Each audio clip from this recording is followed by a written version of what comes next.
Police are investigating the deaths of 2 people after their bodies were found inside an apartment early this week as a murder-suicide.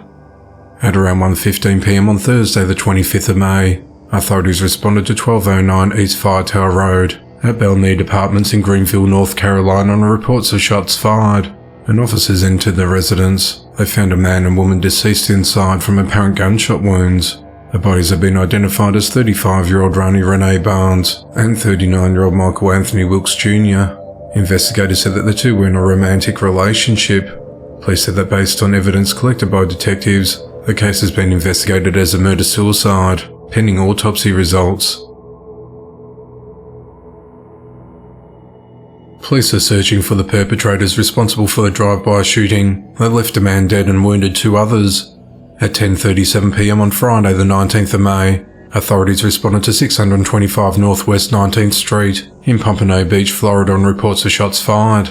According to investigators, the victims had gathered outside a home when people inside a dark 4-door vehicle opened fire, striking the men. A local resident said he heard at least 20 shots and ducked for cover. "All I did was cover my kid. That's the only thing I could do," he said. Another neighbour said that she heard repeated gunfire and said it sounded like an automatic rifle.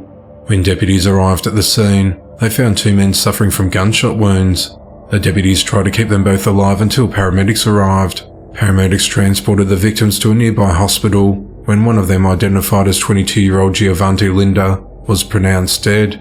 Investigators said that a 3rd victim was taken to a local hospital by a private vehicle. The surviving victims suffered non-life-threatening injuries. Those that live nearby said that they hope the senseless shootings stop. "This is like the 3rd time in the past year and a half," a neighbour said. "Personally, I'm tired of it. I just want to go to work and come here and live. But I live in the wrong street," he said. "Too many dead. These young people have to stop. They have to stop," said the local resident. Police have not released a motive and no arrests have been made to date, as the investigation into the matter continues. A man has been arrested following a shooting that left 1 person dead on Sunday evening. At 6:45 p.m. on the 21st of May, authorities responded to a home along Rushing Road West in Denham Springs, Louisiana, on reports of shots fired. When officers arrived at the residence, they found a man in a critical condition suffering from a gunshot wound to his torso.